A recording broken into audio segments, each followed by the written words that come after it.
Bienvenidos a un nuevo capítulo en Crecer en la Gracia. Lecturas de estímulo y edificación en la vida cristiana. Qué maravilla, perdón recibí, Cristo por gracia salvó. Ocupemos nuestros corazones en los fundamentos.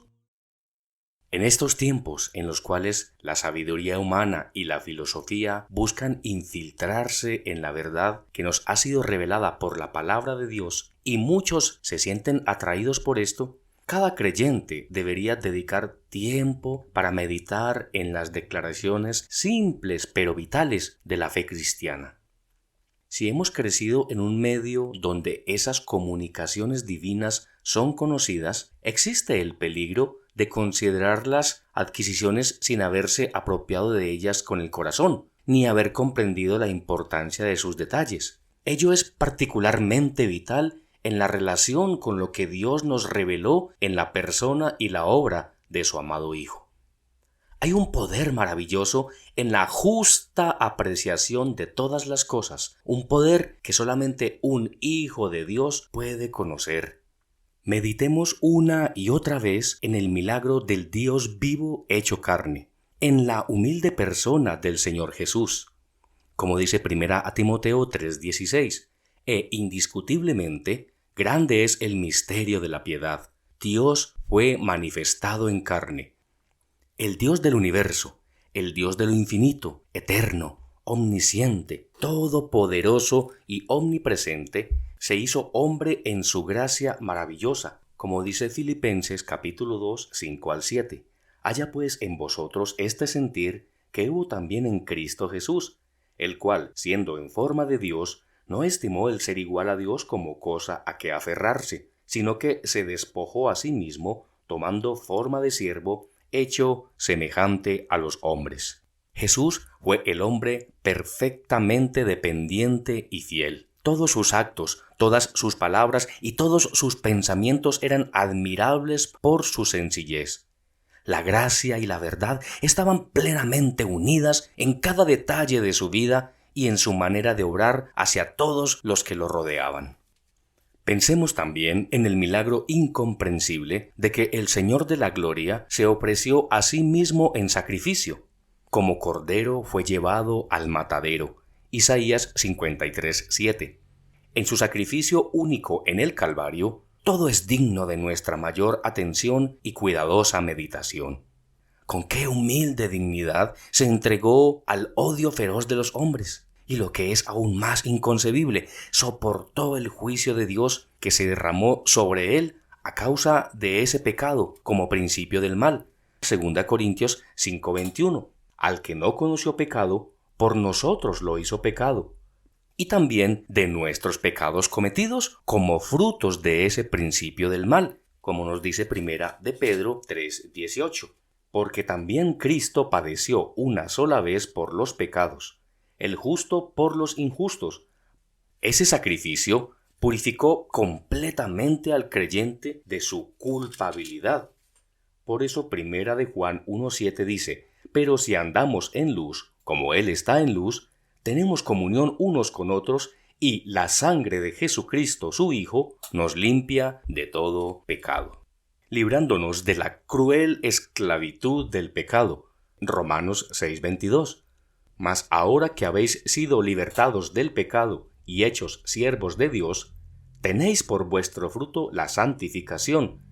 Esta liberación no es comprendida por muchos cristianos, a pesar de que tengan pleno derecho a ella, y tampoco ninguno de nosotros comprende toda la amplitud de su significado.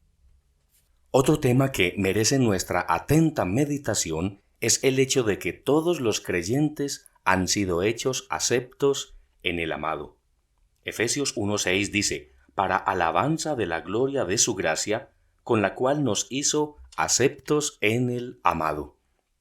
Cristo es el amado de Dios, quien resucitó y fue elevado a la diestra de Dios. En Cristo, cada creyente es plenamente acepto y amado como Cristo lo es ante Dios. Tomemos el tiempo necesario para pensar abundantemente en su exaltación y nuestra aceptación en Él ante Dios. Por un lado, rechacemos enérgicamente los conceptos actuales de autoestima, valor personal y amor por sí mismo. Esto es solamente confianza en la carne. En la carne el hombre no tiene valor. Romanos 8:8 dice, y los que viven según la carne no pueden agradar a Dios.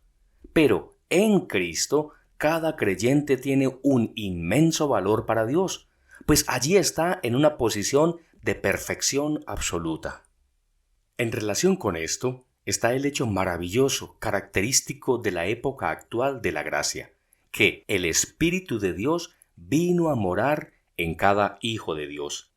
1 Corintios 3:16 dice, ¿no sabéis que sois templo de Dios y que el Espíritu de Dios mora en vosotros? Y 1 Corintios 6:19 dice, ¿o ignoráis que vuestro cuerpo es templo del Espíritu Santo, el cual está en vosotros, el cual tenéis de Dios, y que no sois vuestros? Él es quien da al creyente la inteligencia espiritual y el poder necesarios para llevar una vida cristiana para la gloria de Dios y un testimonio fiel ante el mundo. Ver 1 Corintios 2:12 y Hechos 1:8. Vale la pena detenerse larga y cuidadosamente en este hecho y en todo lo que implica. También es bueno recordar que Cristo es nuestro sumo sacerdote a la diestra de Dios.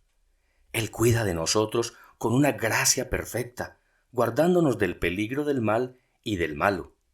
Hebreos 4:14-16 dice, por tanto, teniendo un gran sumo sacerdote que traspasó los cielos, Jesús, el Hijo de Dios, retengamos nuestra profesión, porque no tenemos un sumo sacerdote que no pueda compadecerse de nuestras debilidades, sino uno que fue tentado en todo según nuestra semejanza, pero sin pecado. Acerquémonos, pues, confiadamente al trono de la gracia para alcanzar misericordia y hallar gracia para el oportuno socorro. Él es también nuestro abogado ante el Padre, quien en su gracia nos restaura cuando hemos pecado. 1 de Juan 2:1 dice, hijitos míos, estas cosas os escribo para que no pequéis, y si alguno hubiere pecado, abogado tenemos para con el Padre, a Jesucristo el justo. Necesitamos mucho su actividad como intercesor por nosotros, aunque lo olvidamos fácilmente. Podemos gozarnos también en gran manera al pensar que no solo somos bendecidos de manera individual, sino también colectivamente. Cristo es la cabeza del cuerpo que es la Iglesia, Colosenses 1:18. Él se interesa por cada miembro de su cuerpo y nosotros deberíamos hacer lo mismo. Él reunió a los creyentes en una unidad que jamás puede ser destruida y espera que obremos en función de esta verdad inquebrantable, teniendo un amor real por su Iglesia, comprendiendo el significado de todo lo que implica su posición como cabeza del cuerpo. Mencionemos también la esperanza de la venida del Señor Jesús según su promesa en Juan 14:3. Y si me fuere y os preparare lugar, vendré otra vez y os tomaré a mí mismo, para que donde yo estoy, vosotros también estéis. Esto debería ser tan real para nosotros como todos los acontecimientos que ya tuvieron lugar, pues es tan seguro como cada uno de ellos. Su significado y las circunstancias que acompañan su venida son dignas de ocupar nuestros corazones y pensamientos. Si la venida del Señor, que puede suceder en un momento a otro, no es un motivo de gozo para nosotros, deberíamos sondear nuestros corazones ante Él para descubrir y poner de lado lo que impide ese gozo. En todos estos sencillos hechos de la verdad viva y en muchos otros que no se mencionaron aquí, hay un poder que estimula al creyente a seguir y servir al Señor Jesús con todo su corazón. Para que esto se produzca en nosotros, debemos alimentarnos abundantemente de la pura verdad de Dios. Pablo escribió al joven Timoteo, ocúpate en estas cosas, permanece en ellas para que tu aprovechamiento sea manifiesto a todos. 1 Timoteo 4:15. Nos queda poco tiempo para servir al Señor y ser sus testigos. Y para ser realmente sus testigos es necesario conocer bien los hechos de los cuales damos testimonio. L. M. Grant, revista Crescet, número 3, 2018. Solo por gracia salvo soy. Esta es mi historia, de Dios es la gloria, que solo por gracia salvo soy.